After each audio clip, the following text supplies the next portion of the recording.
This morning, allow me to continue yung, hindi pa ako makapag-move on dun sa preaching ni Pastor Jonah kasi last, nung first Sunday, dun sa The Undertow, Angkor in The Undertow. And it was followed up by Pastor Edgar, nung serving the Lord. And then si Pastor Hernan last Sunday, he shared about unlocking potentials. Right? And when I was preparing this, nung sinabi ni Pastor Hernan na ako mag-share ngayong Sunday, I was thinking of, alam niyo po yun yung, kailan na yun yung biglang nag-earthquake this month? Anong week yun? Second week, essay? Tama po? Yeah? That was second week, and I was thinking of, tamang-tama, no? Yung shakers, shake, actually yun ang iniisip ko na, Lord, ano ba yung connection ng shaking na yon sa Christian life? Pero actually yun yung una pong ginagawan ko siya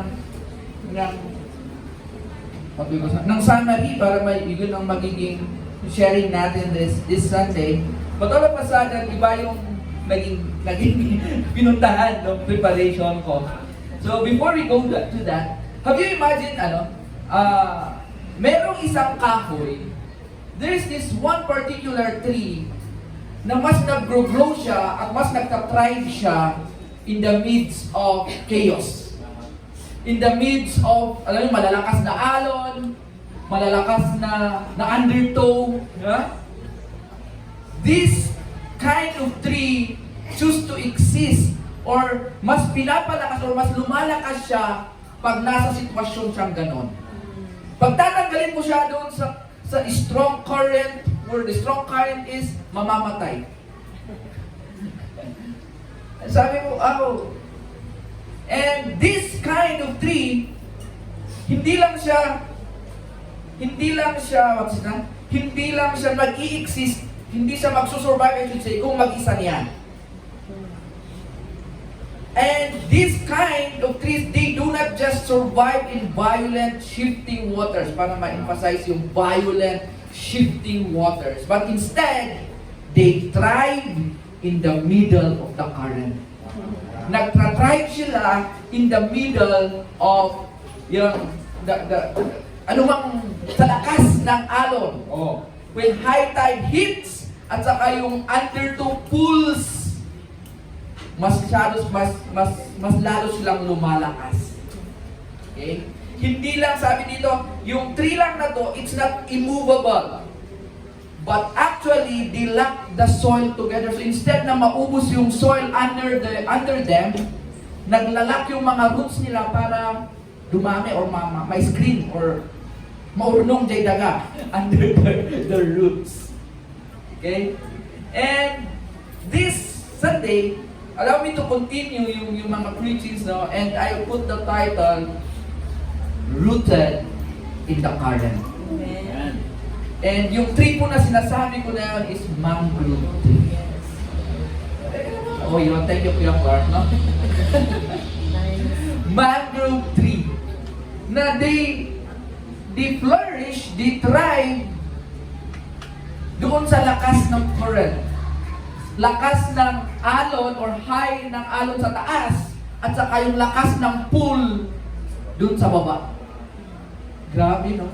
So parang sobra naman yan. Ang lalakas na ng bagyo sa taas, tapos sa ilalim pa ang lakas ng undercurrent na humihila doon sa mga soil. But this kind of tree choose to survive in that situation.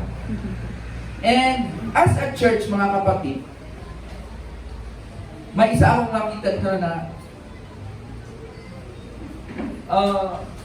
yung, alam niyo po yun, yung how the world sees you, how the world views you as a Christian, and how the world, yung sinasabi ng mundo sa atin when we are in a circumstances na mahihirap, when tidal waves or undertow, alam niyo pong sasabihin ng mundo sa'yo, or the enemy, sasabihin niya sa'yo, you give up. You cannot survive in this kind of situation. Or meron pa yung time na, hindi sinasagot ng Lord yung prayers mo. God has already abandoned you. You are going under. And hindi po, kung yun po yung sinasabi ng mundo sa atin, God is giving us a call to this church. Ayaw niya na takbuhan natin yung current ng buhay. Maliban na lang kung sabi ni ate nga kanina na pagtapos na siya, pauwi na siya ni Lord. Pero ayaw ni Lord na takbuhan natin yung sitwasyon ng buhay. Gusto niya na mabuhay tayo na parang yung mangrove na yan, rooted directly in the current. Okay? So, let's go to our verse, Proverbs 12:3. Sabi po doon, a man cannot be established through wickedness, but the righteous cannot be uprooted. Let's pray. Lord, we thank you. Maraming salamat sa araw na to that you just allowed us to come once again as a family, as a community of believer, Lord God, to receive from your word. Father, cover me with your cross, let your glory shine, let your message be heard and be delivered, Lord God, in your own way. Padaydayan ko ang tanong in Jesus' name. Amen. A man cannot be established through wickedness, but the righteous cannot be uprooted. Dun sa second sentence na, but the righteous cannot be uprooted. When we say righteous, dun sa Hebrew word ng righteous is tzedakah. Tzedakah. Hindi lang daw siya moral perfection, but it means living in right relationship with God and with neighbor. It speaks of the vertical relationship and the horizontal relationship. How we deal with, how we live in relationship with the Lord and how we live in relationships with our neighbors. And binigyan po tayo ni Solomon ng on how to live that kind of life, no? Kaya nang sabi natin kanina, yung mundo sasabihin niya sa iyo na the fastest way para mag-survive ka sa current na to or para ma-unlock ng potential mo is to compromise. Konting ano lang, konting under the table, which minsan guilty ako. Konting lie, konting siguro yung mga niyayaya ng mga friends, kunting inom lang, yung mga niyayaya ng classmate, kunting cheat lang. Diba? Konti-konti lang yun ang sasabihin ng mundo sa'yo. Pero hindi po yun ang sinabi ng Panginoong Diyos. Colossians 3:3 sabi niya, God has promised that those who are hidden in Christ carry an unrootable life. We don't compromise, but we know that we are hidden in Christ. Your life, yung buhay natin, is hidden in Christ.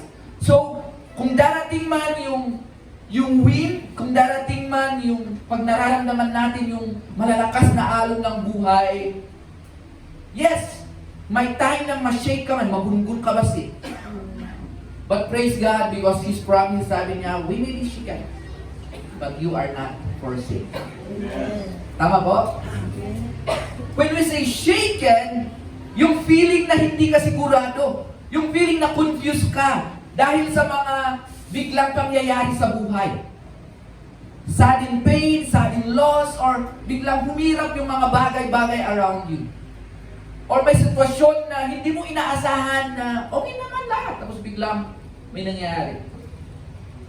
Yesterday, nag-share kami, may yung sa kapatid ni na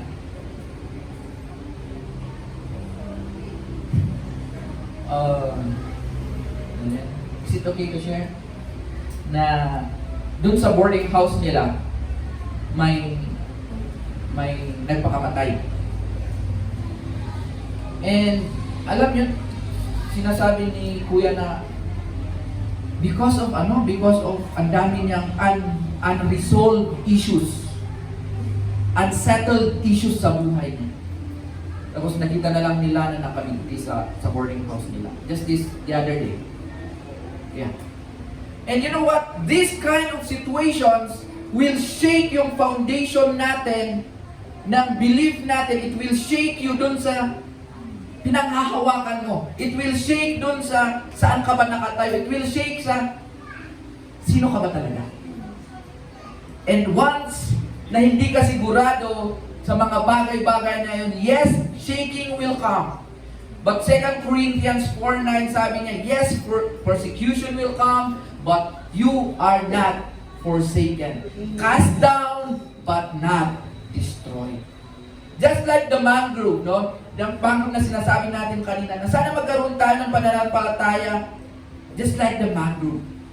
And one particular man in the Bible taught us this kind of faith, na rooted siya at times of current, at times of shaken when things are not sure, in that Daniel.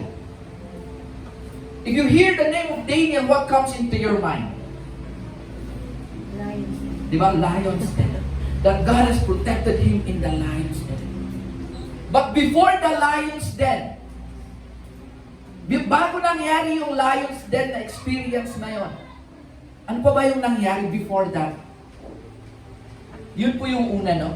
Para maintindihan pa natin ng lalo yung rooted in the current na to, titignan natin yung mga big waves, tidal waves na dumating sa buhay ni Daniel bago yung lion na yon. As a teenager, Daniel was ripped away from Jerusalem, tapos tinapon sila sa Babylon. And doon sa Babylon, there are a lot of things that they did to Daniel para mawala yung pananampalataya niya. Para ma-shake siya, para makalimutan niya yung kung saan ba talaga siya. And there are 3 specific things na this empire of Babylon tried to change sa buhay ni Daniel. And the same things ang tinatarget niya sa generation natin ngayon. Una, his sustenance. Yung pinapakain o yung kinakain niya. Ano po yung sabi doon sa Daniel 1? Basahin niyo po yung magandang binabasa yung Daniel, yung paano sila napunta, ano yung ginawa nila kay Daniel, no? During Daniel's time, si Nebuchadnezzar, sabi niya na, bigyan niyo yung mga captive na to ng royal food and wine from the king's table. That's Daniel 1:5. Grabe, no? Food and drink from the king's table. It's luxury. Wow. But Daniel knew na yung pagkain na to were offered to the idols. And Daniel took his stand not to violate God's law. Binigyan nila ng food si Daniel and his friends para maging ng luxurious food, so that Daniel, or to make Daniel dependent on the king's hand for his survival. Yes. Kaya minsan, kung sino yung nagpapakain sa'yo, sino nang nagbibigay ng needs mo, sometimes magiging we will fully rely on them because they are the one who give and provides. Wala namang masama dun eh.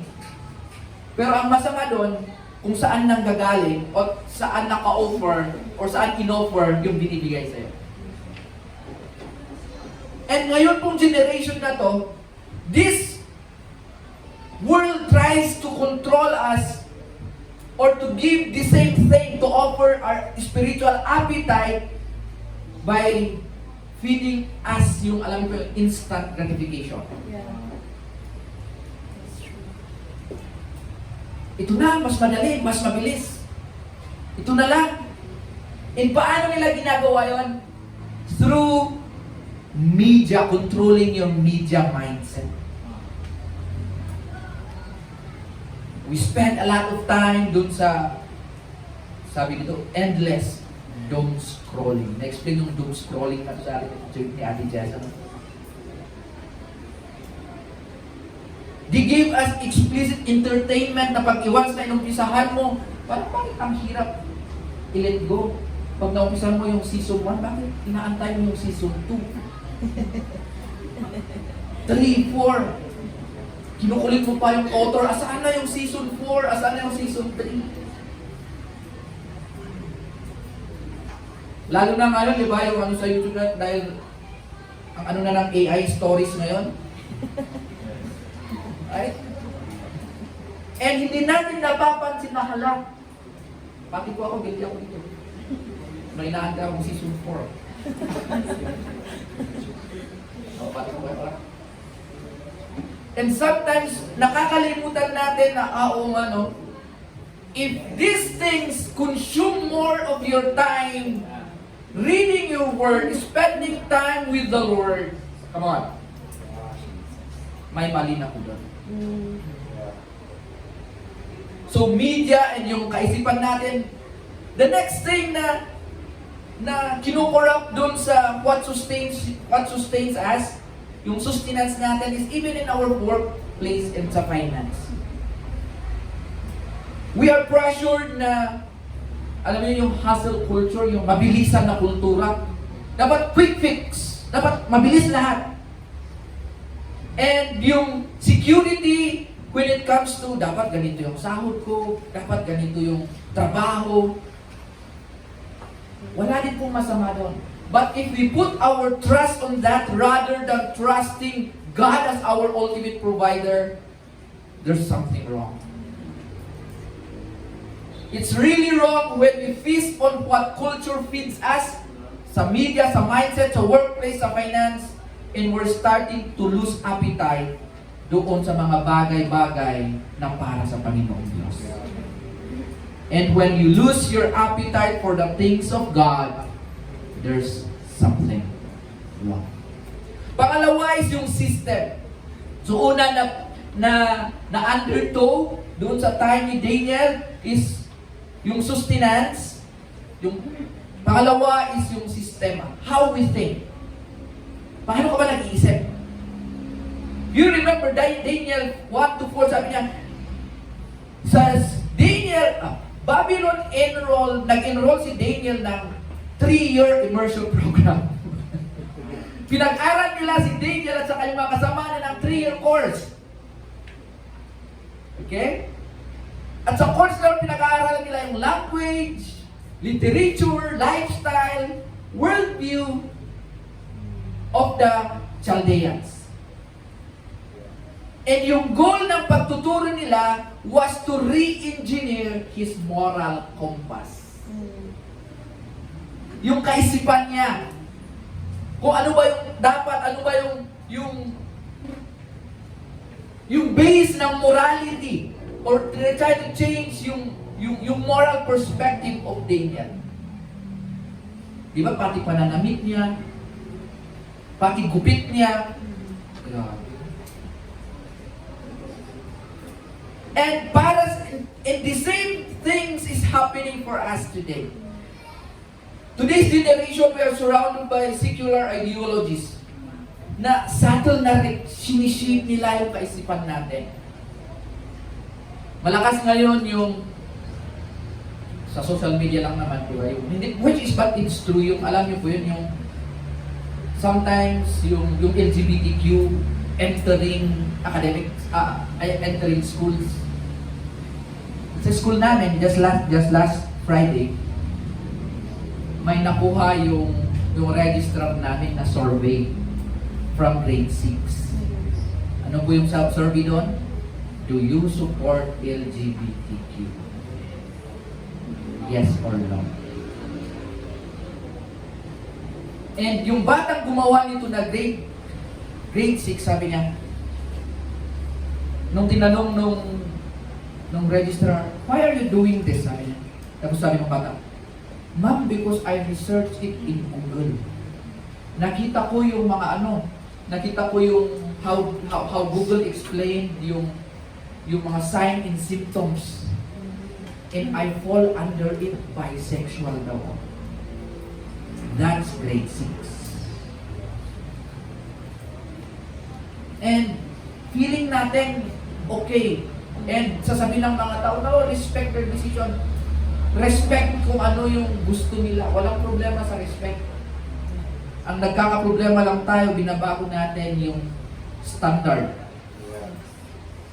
yung moral standard.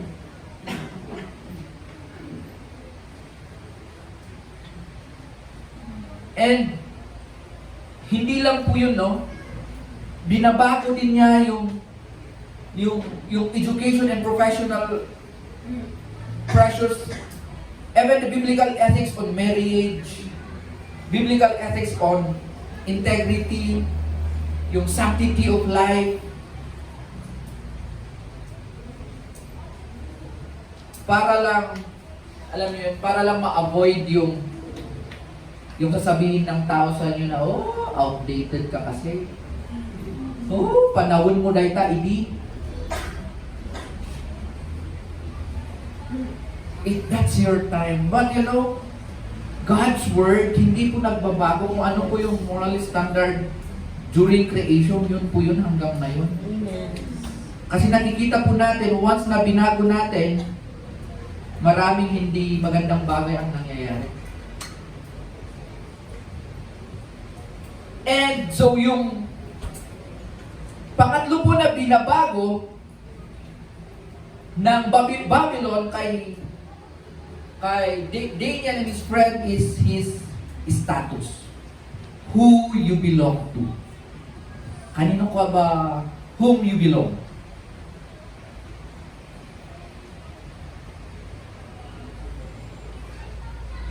Hindi lang nila binago yung pagkain, hindi lang nila binago yung utak, pinag-aral nila, even his name. Okay? From Daniel, na ang ibig sabihin is, God is my judge. Pinalitan nila ng, ano yung pangalan ni Daniel during the time? Belteshazzar. Which means, protect the king's life or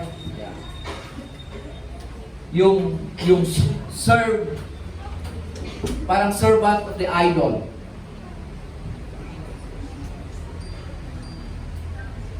They're trying to erase his identity as a child of the living God. And they're trying to rebrand him to serve their idol. Ganon din po ngayon.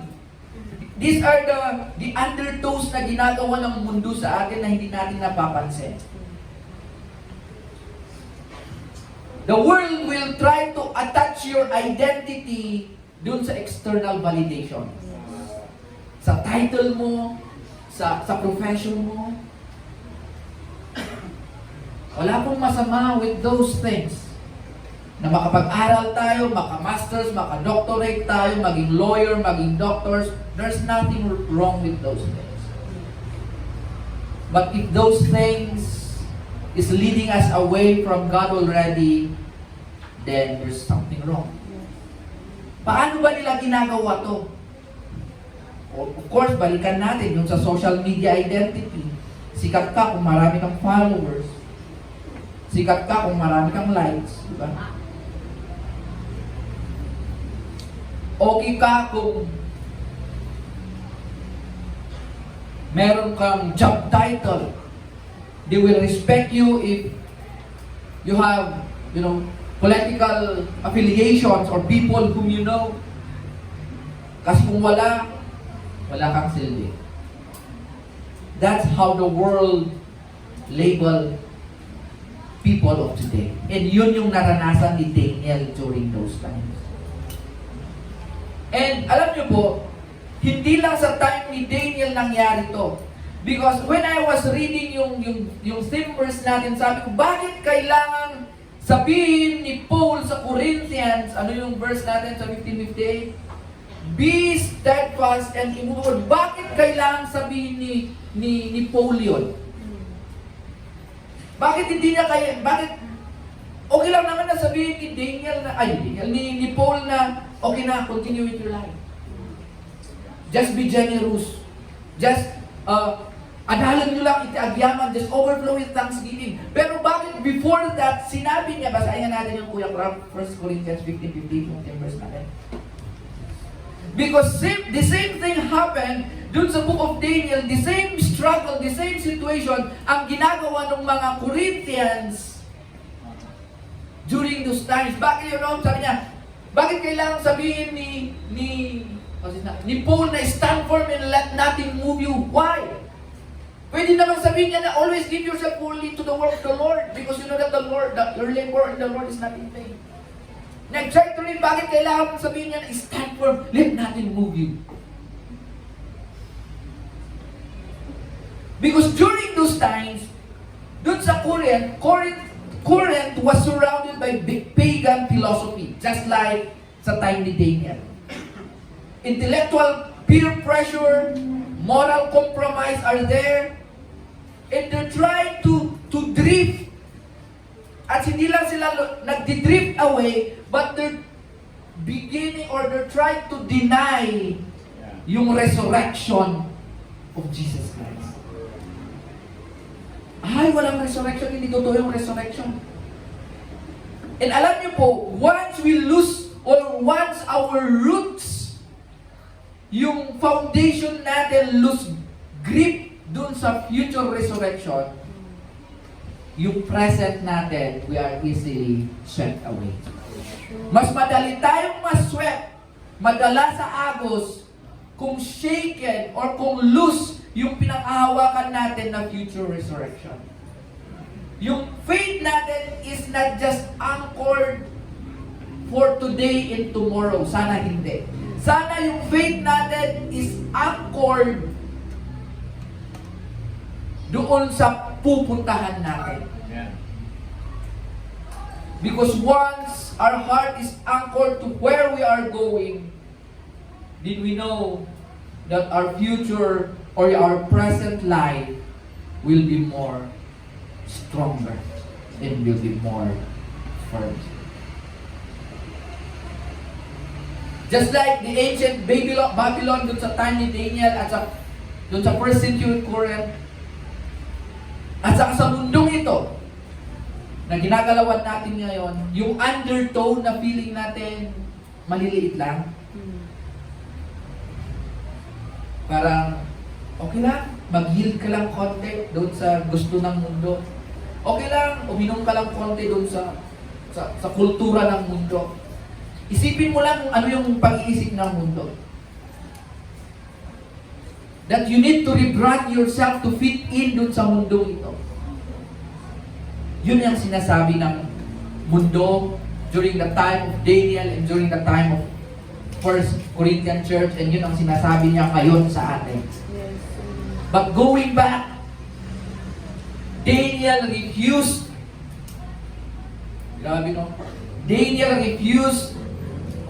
That's why to be swept away by those undertows.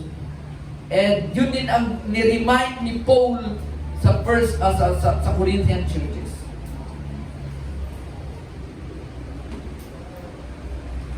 And Daniel refused all those things.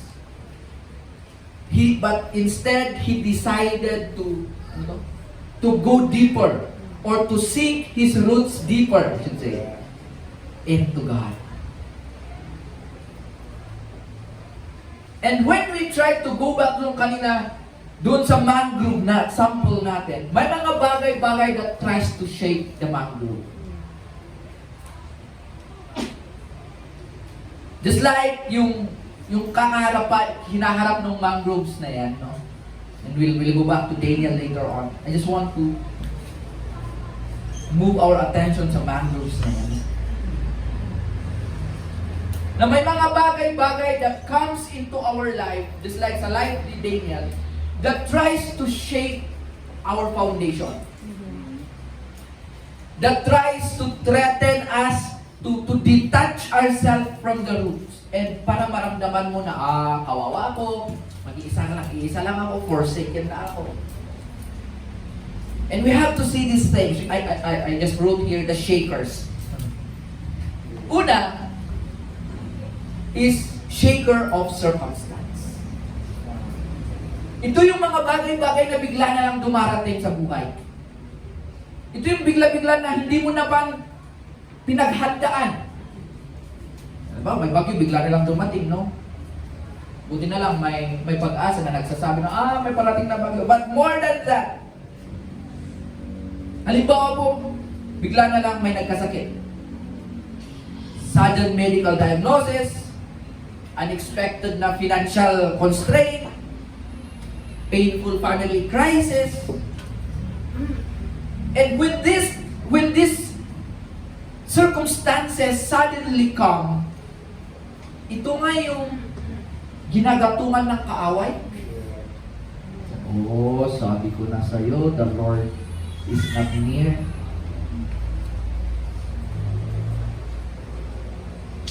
Shakers of circumstances, sasabihin ng kaaway sa'yo, oh, if God loves you, bakit niya hinayaan ko sa'yo? It shakes our emotions. It shakes our faith. Pero going back kay Daniel proved it cannot move our foundation in Christ. Once we are hidden in Christ, in these circumstances, shaker of circumstance comes, it cannot move our foundation in Christ. Pangalawang shaker is the shaker of character.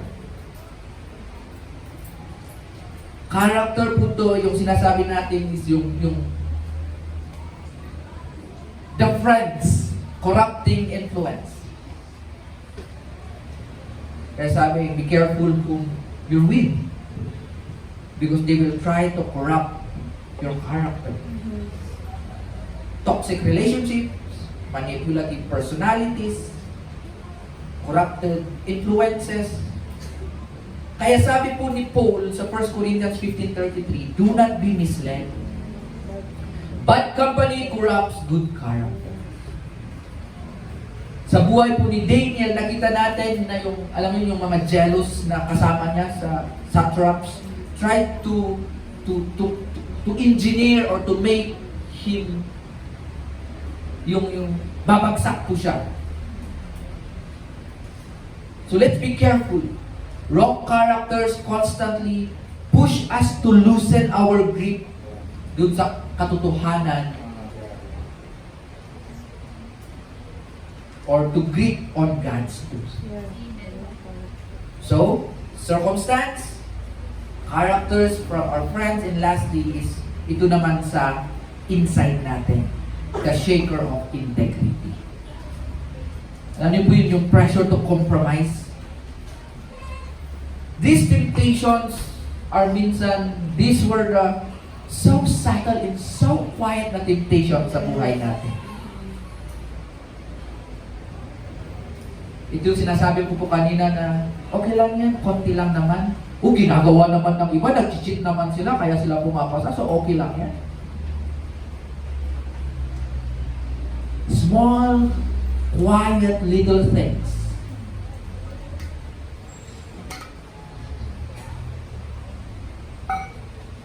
that tries to pressure us to compromise.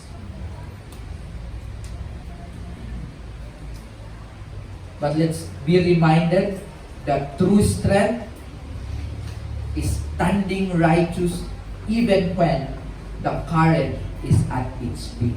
Amen. Yes. Yung totoong lakas natin is we choose to stand in our right view of God, our right relationship with God, and our relationship with people,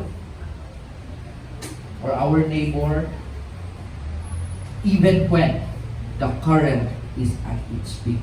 Even when yun yung kalakasan ng trials and struggles na parang wala ng pag-asa. Even if alam mo na parang, ang hirap-hirap.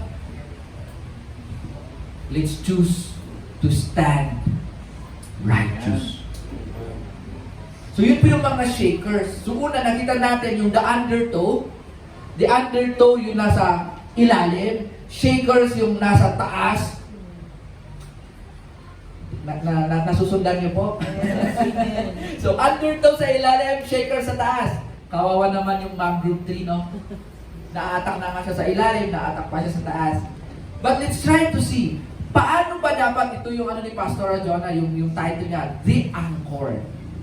Yan. So, tatlong phase po yun, no?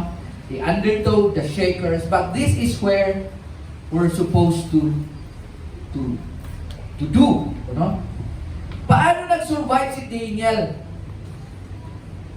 during those times. And one of the verse in Proverbs 11:19, sabi kasi doon, truly righteousness attains life. Yung totoong righteousness, the truly righteous man attains life. Yun po yung isang pinanghawakan ni Daniel. That's why he survived yung doon sa trials and struggles na during those times. And in Daniel 1:8, ito po yung gusto ko na I want us to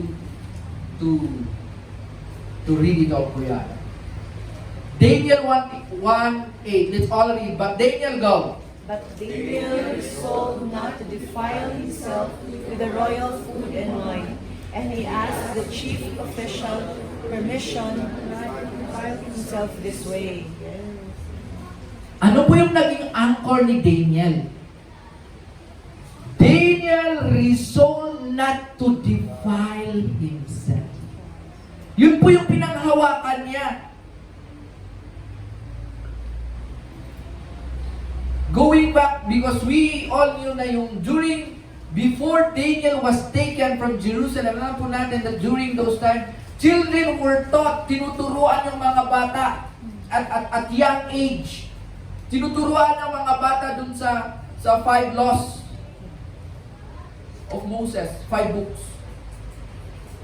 And I believe Daniel naitanim kay Daniel who God is in his previous dun sa original place nila sa Jerusalem.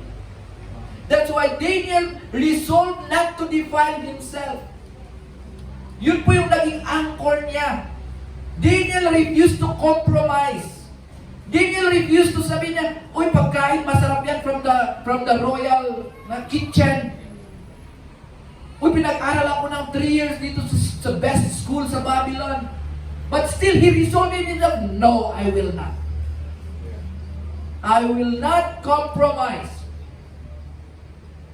Because my heart, sana ganito yung sasabihin natin, my heart is anchored in God, and I will not drift. Gaano man kalakas yung trials, yung undertow, yung shakers na yan, I will not refuse, or I refuse to compromise. And you know what? One of the best thing when Daniel refused to compromise, God unlocked his potential. Ito yung preaching ni Pastor last Sunday. When we refuse to compromise, God will unlock our potentials.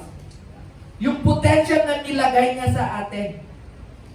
See, Daniel 1:17, because he remained planted, he refused to compromise, God gave Daniel and his friends physical health, supernatural wisdom. Sa Daniel 1:17 po ito, skill in the ability to interpret dreams of all kinds. Wow. What a potential. What a potential.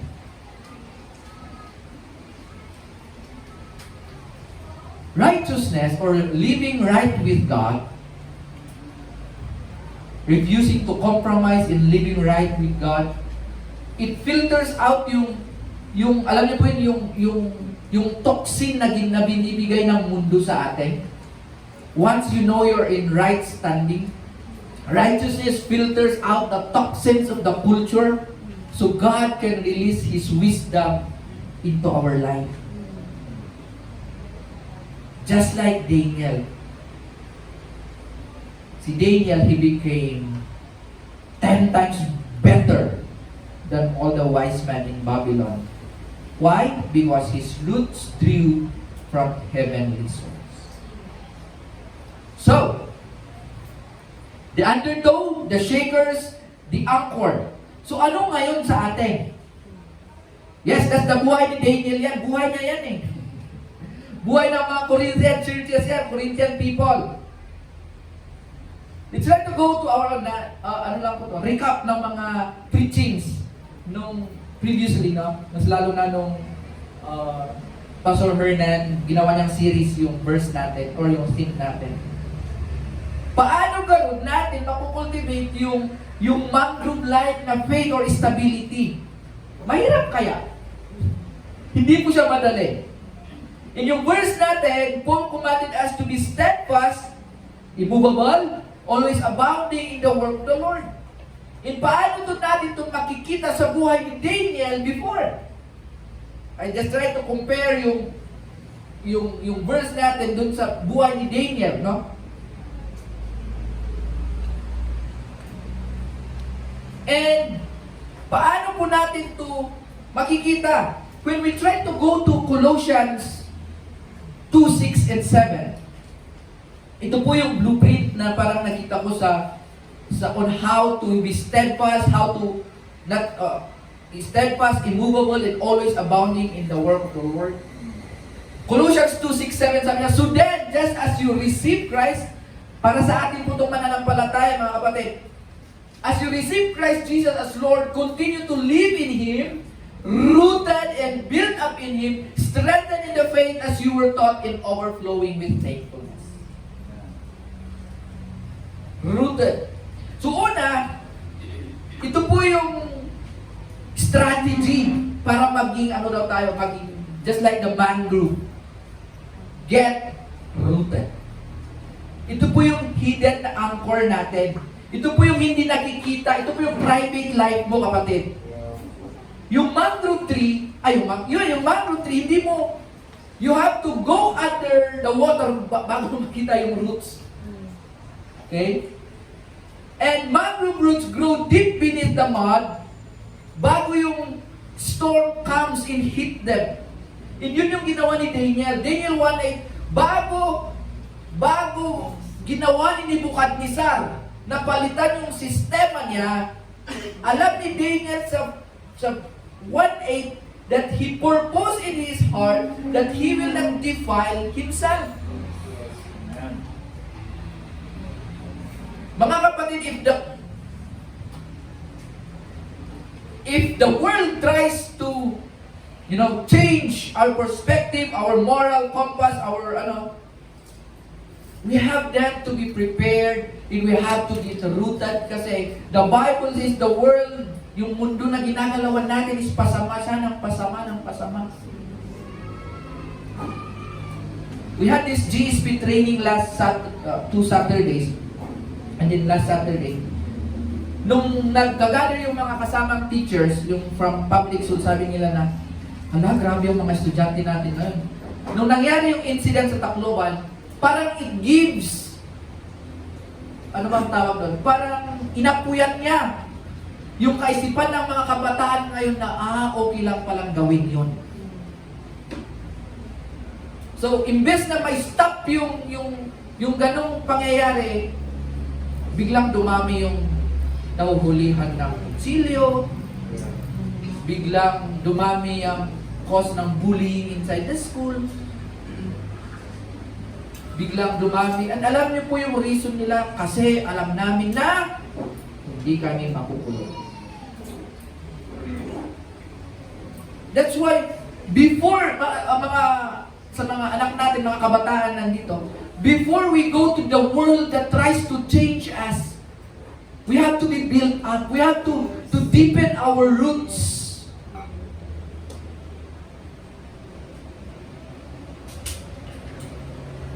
And hindi lang po yun, no? Going back sa buhay ni Daniel, one way of deepening our roots or build it one way of getting rooted, I should say, is of course our personal devotion, our personal prayers with the Word. It does not end there. Sabi dun sa verse sa Colossians, we have to be built up. In this world, you cannot survive on your own. Bakit si Daniel? Ano ba yung ginawa niya? Daniel 2:17 and 18. When Nebuchadnezzar tried to kill or threatened to execute all the wise men because they cannot explain his dreams, Ano pong ginawa ni Daniel? Daniel gathered Hananiah, Mishael, and Azariah to seek God's mercy. They prayed. You cannot survive dito sa mundo ginagalawan natin na ikaw lang. Yes. The pressure is so hard. You need a community. You need a group of people. That's why we have church. Yes. Nakakatuwa lang dun sa mga young adults na wala last Saturday. Reminder lang. Nakakatuwa lang nung sharing namin with the other young adults who are here, who were present yesterday. Almost dun sa group ko, alam niyo po yung nakita nila dun sa sharing nila yung, oo, the problems are here, the undertow and the shakers are here, but they praise God because there's this church. Pati ako mga kapatid, I praise God because there is this church. May glue si Magsaysay. And not just the church, we have these people, we have these pastors.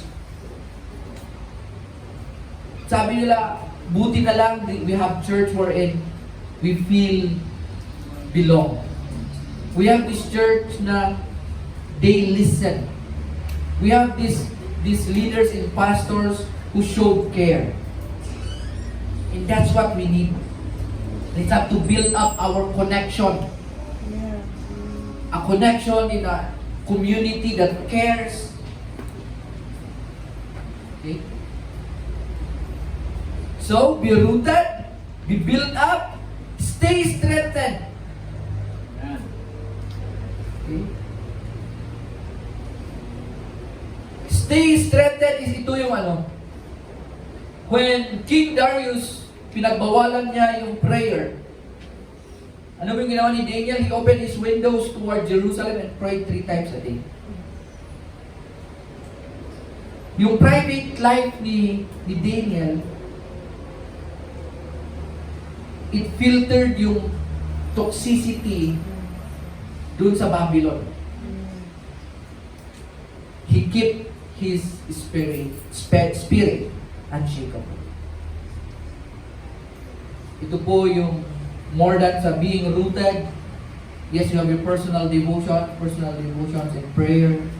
But let's continue. When times are hard and bakit parang ang hirap mag-pray, ang hirap mag-devotion, sana all the more that we are strengthened. And lastly, doon sa strategies, overflow with thankfulness. Mangrove Roots creates a sheltered sanctuary for young marine life to grow safely. Alam niyo ba yun yung, pag-ibalikan ko yan doon sa mangrove, na yung mangrove, yung mga roots niya, it's where other marine lives ay nabubuhay. Fishes and small fish and other marines. And sana sa atin, yes, we are rooted, we are built up, we are strengthened. But let's continue to overflow with gratefulness, with thanksgiving. Amen.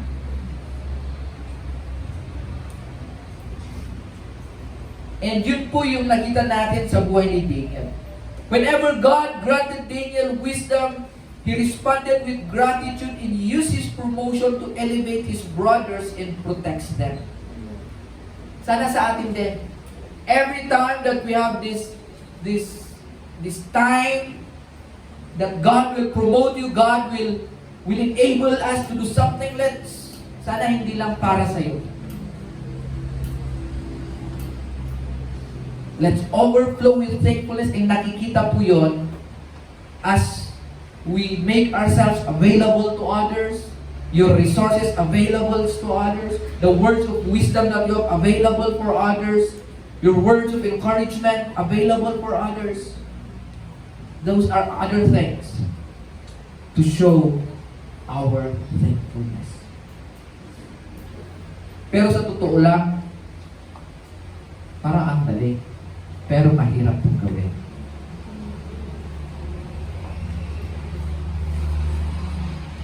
If you try to go back dun sa Doon sa points natin, una, yung the undertows, the shakers, and the anchor, and then pag-usapan natin yung strategy na gagawin natin.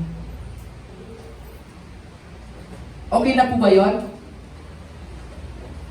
Okay na siguro. Pero, hindi mo po kaya, ikaw lang. The next thing is, number 5, we need these pillars to hold us. 3 divine pillars. I think na-share ko na to before. And we cannot stand doon sa current on our human strength kasi. Hindi mo kayang tumayo na ikaw lang. Hindi mo kayang maging mangrove na ikaw lang.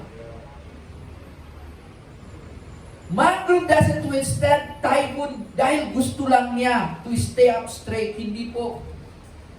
The mangrove stands because the earth beneath him, yung earth, yung mundo, the soil under, hold its roots tight. Kung wala po yung naghahawak sa roots niya, kahit gaano kalakas yung will mo to stand, to stay righteous, you will fail. Yes. So ano po yung kailangan natin? Una, to stay strong in the midst of violent current, we need God's provision. You cannot stay standing in a violent current if you are spiritually starving. Spiritually and physically starving. Pag provision, hindi lang yung food, but the needs. Spiritually, physically, emotionally, mentally.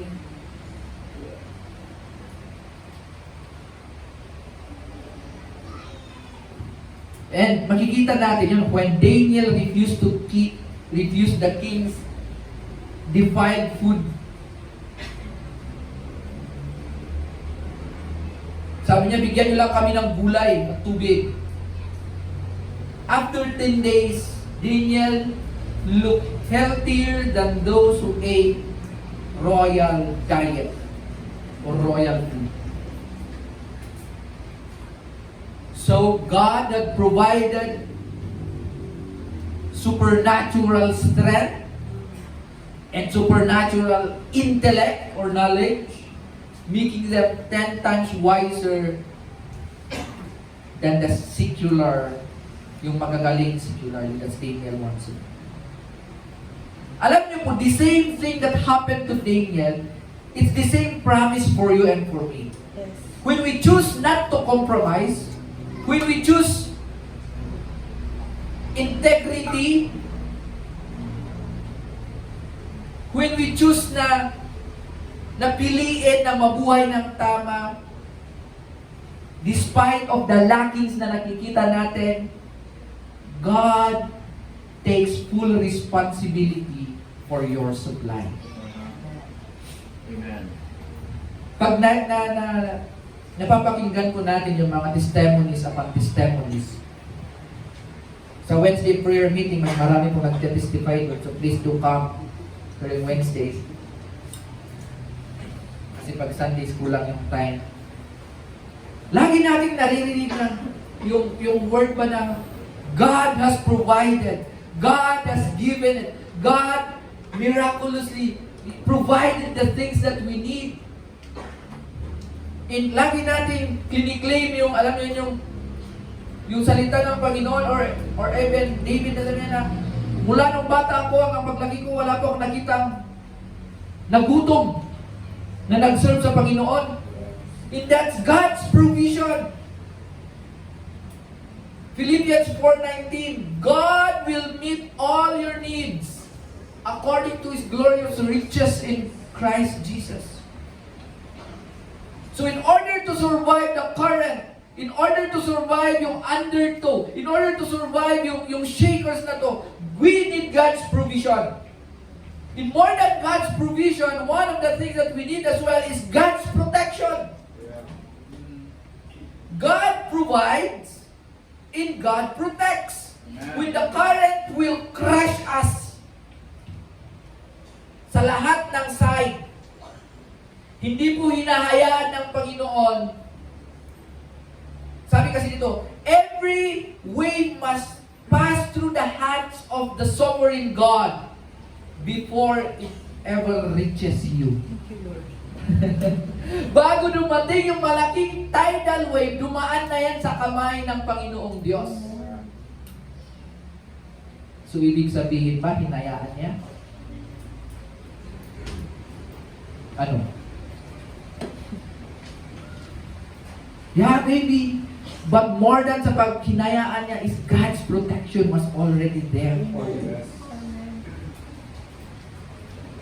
God has protected us already.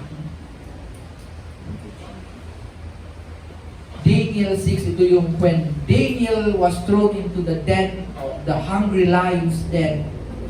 The pit was sealed, but the Daniel announced, "My God sent His angel, and He shut the mouth of the lions.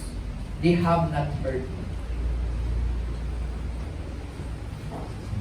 Bago dumating sa lions den, marami ng galit kay Daniel. Pero dun sa mga galit sa kanya, God has protected him already. In just like Daniel, para sa ating mga kapatid, wala man tayo, hindi man natin ma-experience ang may lalagay sa lions den. Pero bakit parang naglalakad ako sa lions den? Bakit parang naglalakad ako sa hindi lang 5 lion ang surrounding me? Bakit parang ang dami-dami? We may be walking, feeling natin, kasi ang daming trials and struggles, ang daming mga, ang daming mga tao that tries to harm you because they're jealous of you. They're jealous of your successes. They're jealous dun sa mga narating mo sa buhay. And sometimes they try to pull you down, no? Sometimes, these things would try to push you na sasabihin mo, ayaw ko na, ganito. But hold on. God's promise for us is when you walk feeling mo na you're walking doon sa lions den, take heart kasi sabi doon na God has already shut the mouth of the lions. Amen. 2 Thessalonians 3:3, but the Lord is faithful, and He will strengthen you and protect you from the evil one.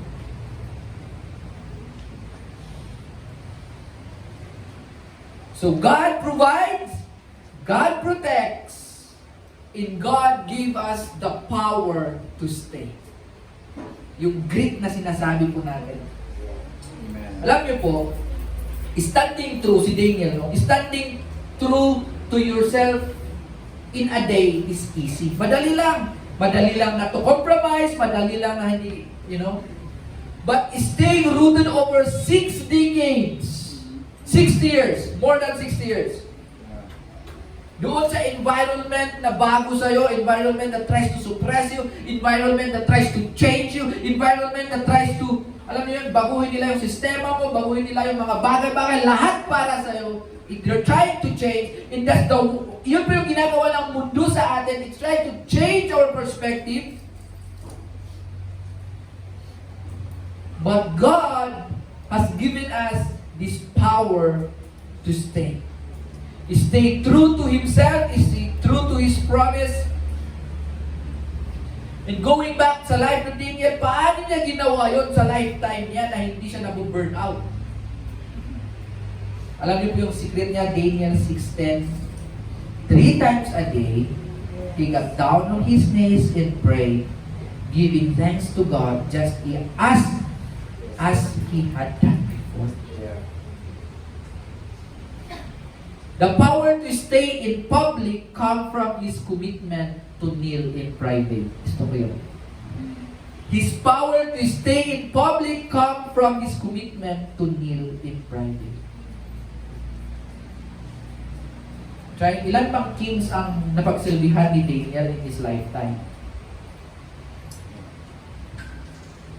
Daniel served 5 kings in his life: Nebuchadnezzar, Evil-Merodach, Belshazzar, Darius of Medi, and Cyrus the King.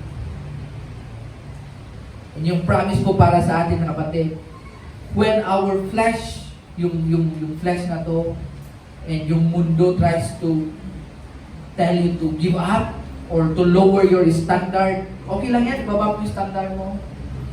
The Holy Spirit supplies us divine strength to remain immovable.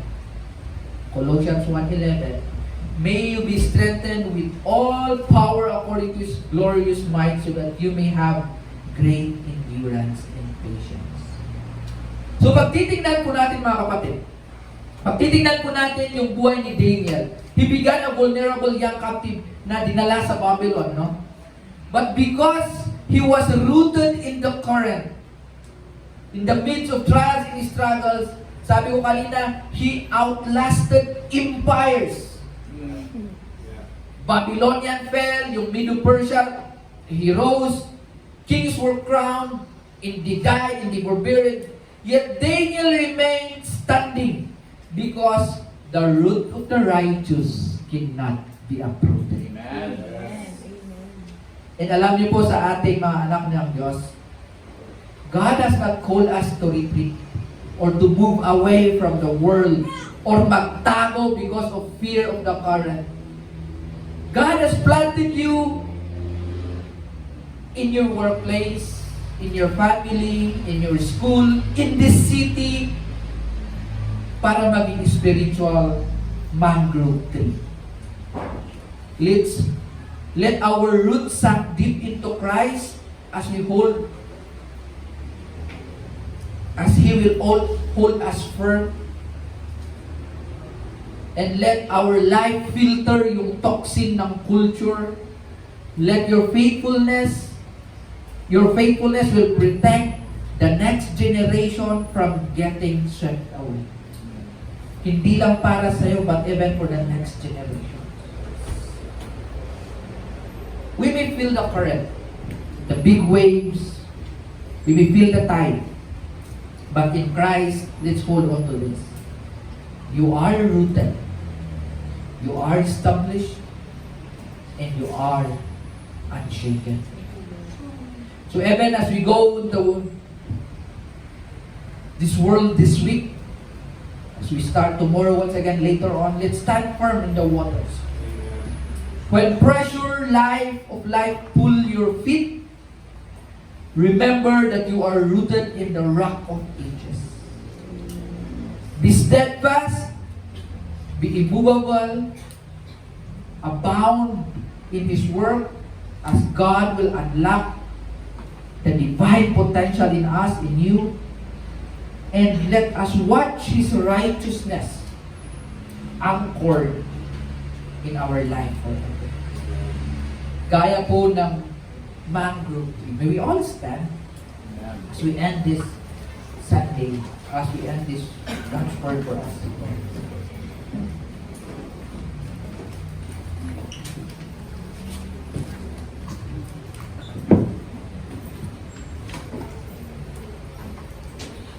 Yesterday, when we were practicing in choir, or when we were singing, I should say, the songs, I just want to give this encouragement. Hindi ko alam, baka meron sa'yo kapag sa atin ngayong Sunday na to. Alam mo yung feeling na you don't belong?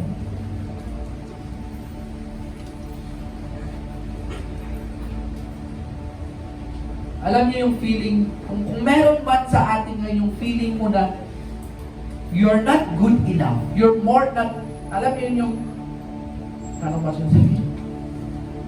Basta yung feeling na kakaiba na di naman ako belong, or you did your best and yet your best wasn't good enough.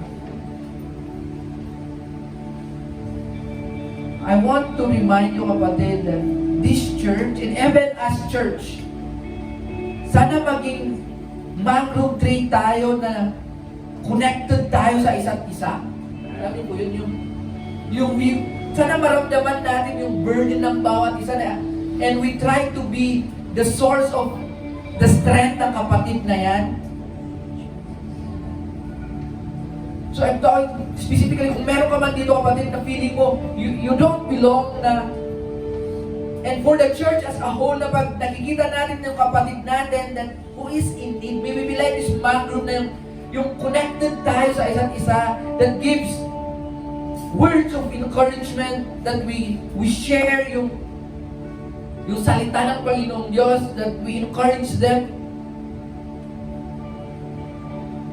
Just like the man group 3, may our roots be connected to each other as we become a healthy and flourishing church.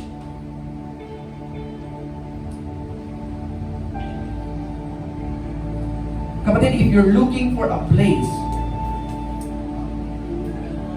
wherein you want to flourish and to grow, may you find this church be that one.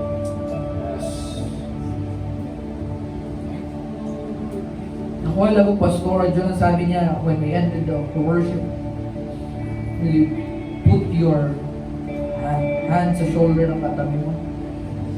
And when I was praying, when I was preparing this message, why not let's take another step ng gano'n, no? What if we'll just go and pray for someone today? Can we sing the last song that we've sung? And after that, while singing, can we go and pray for somebody this morning? Let's just be like mangrove that connected, interconnected yung roots natin, na we feel what they're feeling, and ang pwede lang natin gawin is to lift them up to the Lord.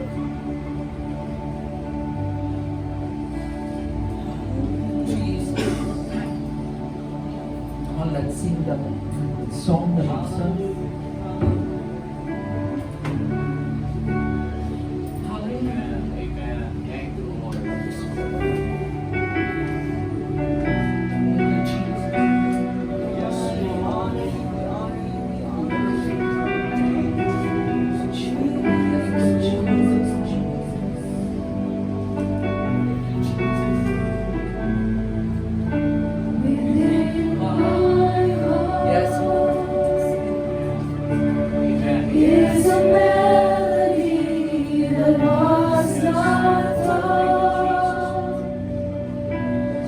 In the darkest night, it still holds on.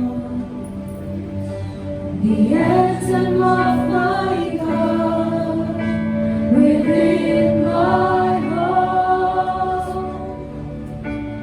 is a treasure that cannot be bought. When all else is faded, it will not. The presence of my God, oh magnify the Lord. Let us exalt His name together. No one beside you, Lord. Honor and praise are yours forever. Magnify the Lord Jesus. Let us exalt His name together.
Alam natin, kahit ano man yung ginawa mo, yung holiness ng Panginoon, sinanggap niya, you matter. So wala ka lang ibang gawin, mag-go to the Lord. Because you are loved, you are precious, and you matter even in the future. You are the Lord.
Let's just stay in the presence of the Lord.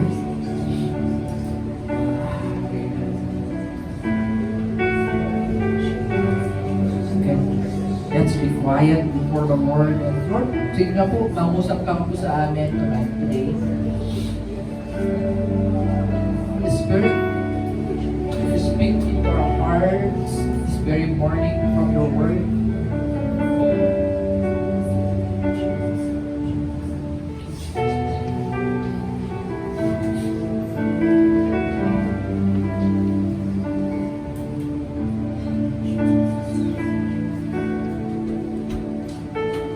Hallelujah. Thank you, Jesus. Come on, let's remain in the presence of the Lord. Hallelujah. Remember Daniel. His present situation in Babylon is not easy. Nakita natin yung mga undertow, yung shakers sa lugar ng Babylon. And probably some of us, hindi na natin alam kung ano yung gagawin natin because of the present situation na nararanasan natin na parang bang natitempt na tayo mag-compromise, natitempt na tayo mag-give up, natitempt na tayo bitawan yung calling ng Panginoong Diyos sa ating buhay because of the present status and situation that we are encountering. But like Daniel, his present situation or being rooted in a current It is an opportunity for Daniel to fulfill his divine calling in that particular season of his life. In that particular place na para bang gulong-gulo at hindi alam kung ano yung hope na naghihintay sa bayan ng Israel. Because Daniel is anchored and rooted in his faith on the things that he has learned during the formative years of his life sa Jerusalem. Nagmanifest kung anong buhay meron siya doon sa dating lugar na pinanggalingan niya. Nagmanifest yun doon sa lugar ng Babylon. And he was able to fulfill God's calling in his life, serving the pagan kings without compromising, without changing his values, his real identity. And he was able to serve 5 kings like what we have heard. At alam po natin na nangyari. Na-recognize ng mga pagan kings na to na walang ibang Diyos na karapat-dapat na purihin at paglingkuran, kundi yung Diyos lamang ni Daniel. In our present situation, let's take this an opportunity to fulfill God's call in our lives. Being rooted, built up, being grateful to our current situation because God has placed us in that a particular situation with a purpose.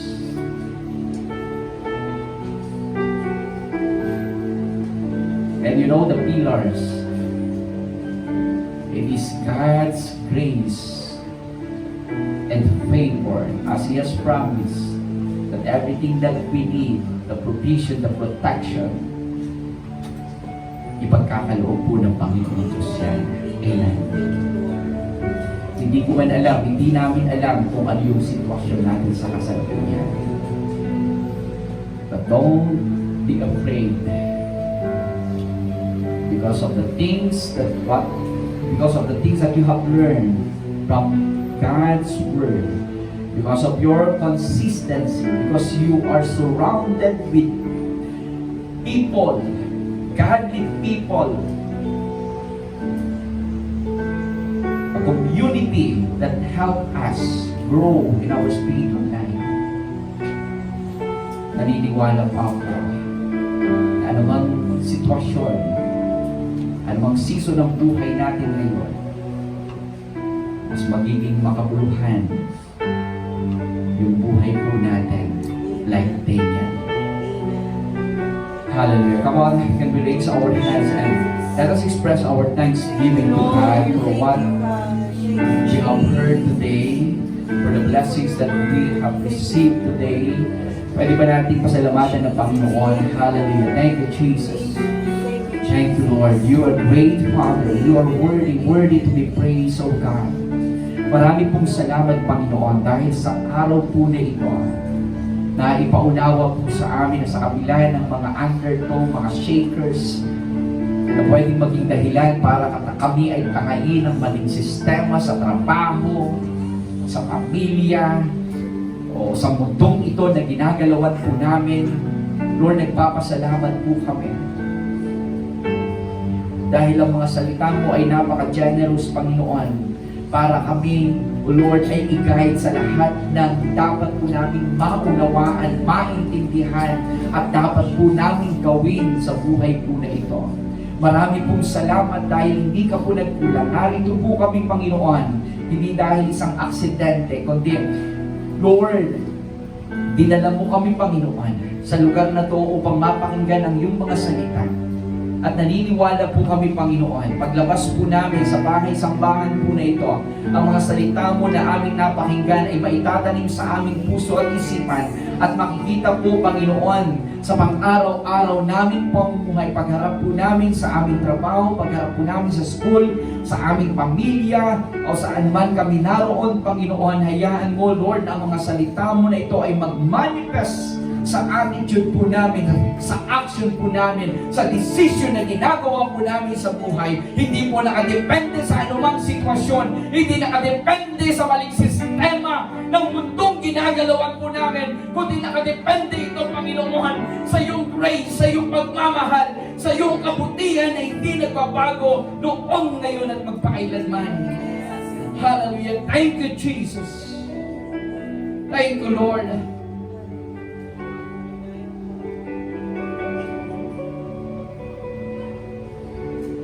Thank you, Jesus. Wala ka nang ibang nais, Panginoon, sa amin. Kundi ang maging steadfast, immovable, always giving ourselves fully to your work, because we know that our labor to you is not in vain.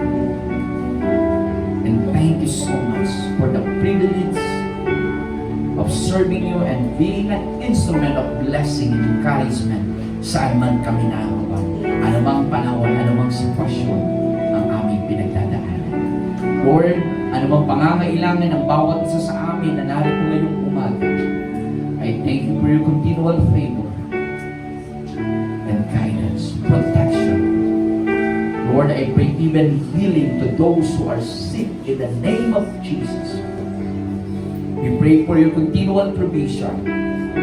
Blessing the labor of our hands, O God. Thank you so much. Uuwi kami, Panginoon, sa aming mga tahanan, taglayang kagalakan na nag-uumapaw sa aming mga puso.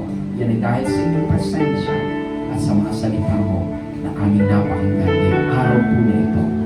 Salamat sa inyong lingkod na ginamit. Thank you for strengthening him, O God, giving him the boldness and courage, Lord, for whatever circumstances na nai-encounter niya, Panginoon, he is able to stand sa kung ano yung alam niyang tama and use him mightily, Lord, as a school head, Father, in this school. I thank you for the full portion of your anointing sa kanya, Panginoon. Continue to enlarge his territory. Thank you for doors of opportunity for him na magamit ang kanyang buhay as a blessing sa mga tao. Bless his whole family, O God. Salamat, Panginoon. Lord, purihin at sambahin ka. Ikaw lamang ang patuloy na maitaas at maparangalan sa aming buhay. May the grace of our Lord Jesus Christ, the everlasting love of our Father, the never-ending communion and guidance of the Holy Spirit be each and every one of us until we see each other again. Father, we honor you, we love you, and we give you praise. In Jesus' name, everybody say, Amen, Amen.